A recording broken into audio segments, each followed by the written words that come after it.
નમસ્કાર ભક્તજનો, ભક્તિરસ ચેનલમાં આપનું સ્વાગત છે.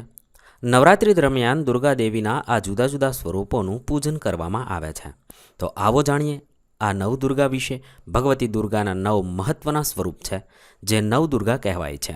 નવરાત્રિ દરમિયાન અનિષ્ટના વિનાશ માટે અને ધર્મના સંરક્ષણ માટે દુર્ગા દેવીના આ જુદા જુદા સ્વરૂપોનું પૂજન કરવામાં આવે છે.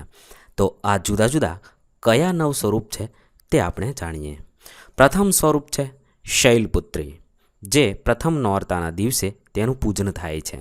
નવદુર્ગાનું પ્રથમ સ્વરૂપ શૈલપુત્રી છે, જે હિમાલયની પુત્રી છે. 2 હાથ ધરાવતી આ માતાના એક જમણા હાથમાં ત્રિશૂલ અને બીજા હાથમાં કમળ છે. તેમની સવારી નંદી ઉપર છે. પ્રથમ દિવસની ઉપાસનામાં યોગી મનને મૂલાધાર ચક્રમાં સ્થિત કરે છે.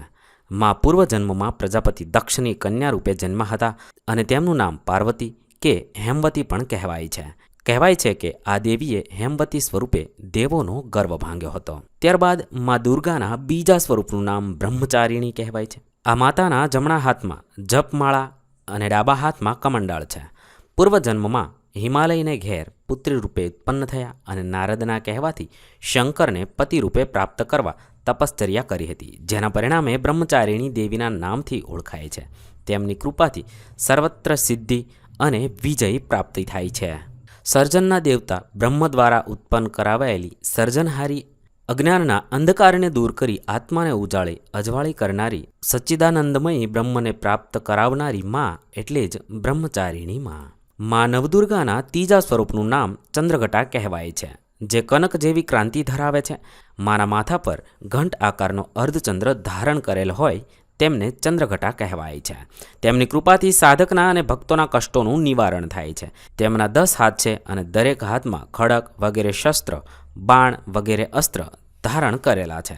તેમનું વાહન સિંહ છે. તેમના ધ્યાનથી ભક્તો સાધકોનું ઇહલોક પરલોકમાં કલ્યાણ અને સદગતિ થાય છે.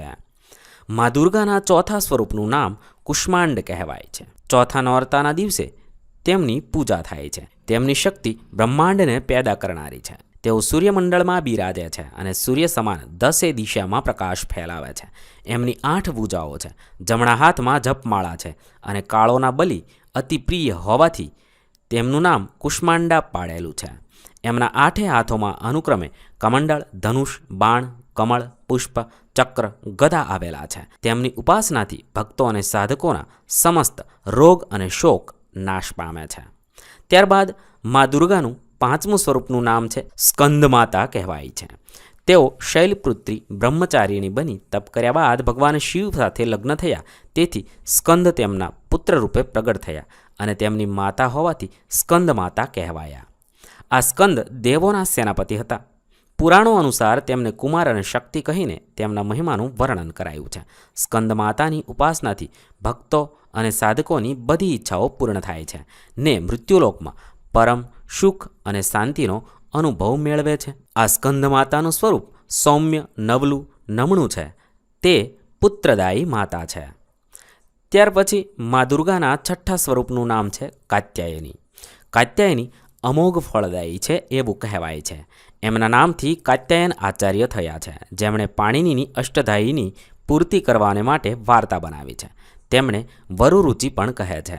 કાત્યાયન ઋષિએ એવી આશાએ તપ કર્યું કે તેમની પુત્રી થાય ને ભગવતી ઋષિની ભાવના પૂર્ણ કરવા તેમને ત્યાં પુત્રી રૂપે પ્રગટ થયા. એથી તેમનું નામ કાત્યાયની પડ્યું છે. વૃંદાવનની ગોપીઓએ ભગવાન શ્રી કૃષ્ણને મેળવવા માટે યમુના કાંઠે કાત્યાયની માતાનું પૂજા તપ કર્યું હતું. તેથી તેઓ વ્રજમંડળની આધીશ્વરી દેવી છે. તેમનું સ્વરૂપ સુવર્ણ સમાન છે. માના ભક્તો સાધકોથી તેમની ઉપાસનાથી સાથે રોગ, શોક, સંતાપ, ભયમુક્ત થાય છે અને ભક્તિથી ચારેય પુરુષાર્થની પ્રાપ્તિ થાય છે. તેમનું વાહન સિંહ છે. ત્યાર પછી માતા દુર્ગાના 7મા સ્વરૂપનું નામ કાળરાત્રિ કહેવાય છે.